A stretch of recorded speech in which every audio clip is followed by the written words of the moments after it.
I am Teacher Kath, and I will be your English teacher of today's lesson. Before we begin, the following are what you are expected to learn as you go through this lesson. The learning objective.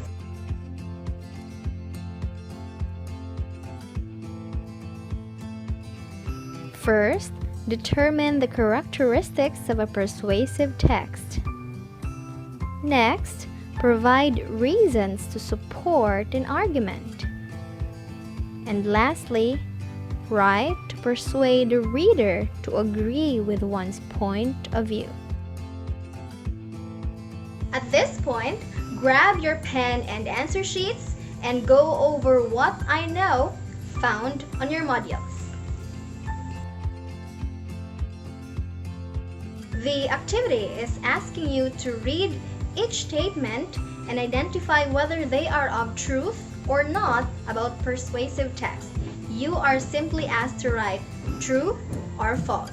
So you can pause this video and go over the activity. Now that you're done with the activity, let's begin. Now kindly study this image. Well shown is an entity swallowing the earth. And if I may ask, what message does the illustrator try to tell you through his work, through this work? Right. The image reflects the empowerment of the coronavirus over the humanity. Its reign seems to have swallowed our right to normal living. It affects not only one or few, but almost all countries around the globe.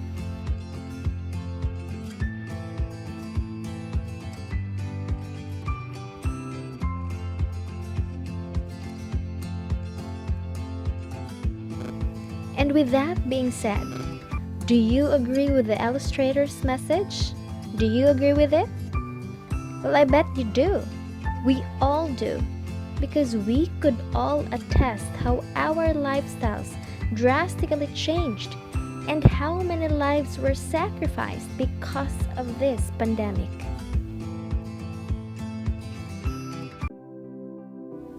Now, after going through the message of this image, what do you think is the illustrator's purpose of coming up with this? Right. That is to persuade the reader of agreeing on his point of view. Well, similarly, other than through image, persuasion may also come in the form of a text. And this is known to be persuasive text, which we are going to talk about in this video. What then is a persuasive text? Well, this type of text presents a point of view. And with a given point of view, it aims to persuade the reader into agreeing into it. Persuasive text may come in a form of an argument, a discussion. It could also be in a form of a review, a product review, for example. And lastly, an advertisement. Persuasive text has three parts. First, we have the introduction. Then comes the body. And lastly, the conclusion. As for the introduction, this part gives an overview of the argument and reveals the writer's point of view or thesis statement. To further understand what introduction is, presented on your screen is an example of an introduction of the text "Why You Should Not Smoke" by an anonymous writer. I am sure that you know that smoking harms your body. Then why do you continue smoking? There are a lot of reasons why you shouldn't smoke.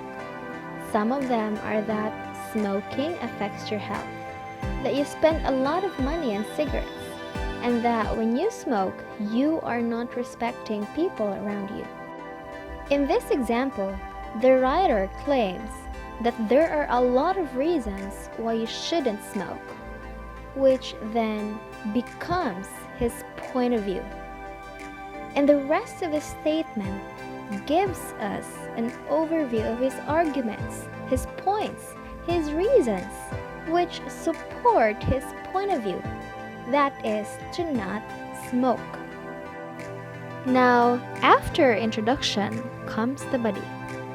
This is also known as the argument section, which includes a series of points with supporting evidences.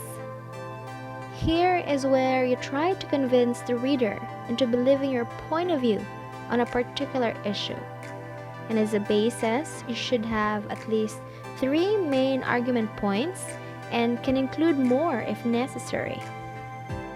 The following paragraphs are the body of the previously discussed text, why you should not smoke. The first reason why you shouldn't smoke is that smoking affects your health.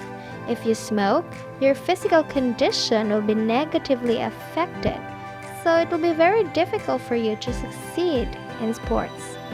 In this paragraph, the writer gives us his first argument, his first point, his first reason, supporting his point of view, which is to not smoke. And that is because smoking could affect your health. And then here comes the next paragraph. The second reason why you shouldn't smoke is because of all the money that you spend on it. The more you smoke, the more money you spend. All the money you would spend on cigarettes could have been spent on something better, don't you think? Well, this paragraph gives us the second reason, the second argument, the second point of the writer, which is smoking may cost you money. And lastly, the last reason why you shouldn't smoke is out of respect for the people around you. When you smoke, you not only harm yourself, but also harm all the people around you. This then becomes the last argument, the last point, the last reason of the writer, which is not smoking is a way of showing respect to the people around you. Now that you have gained a full understanding of the introduction and the body, let us now talk about conclusion. So, what does a conclusion do? Well, it restates the writer's point of view and presents a short summary of the arguments stated in the body. Now, to further understand, here is the conclusion of the text, why you should not smoke. I have said just some reasons of why you shouldn't smoke, so I hope that now those of you who smoke are able to think a little and try to make a smart decision. Well, in this paragraph, although the writer did not give us a summary of his points, of his arguments, of his reasons, he still gives us a restatement of his point of view, which is to not smoke, and ended the paragraph with some sort of advice to those who smoke. I hope you had a great time learning persuasive text with me. This time, let us check how much you have learned by grabbing your modules and answering the rest of the activities. I hope you have learned something today. Congratulations for making it to the end of this lesson. Once again, I am Teacher Kath. May you have a great day ahead. God bless. Bye!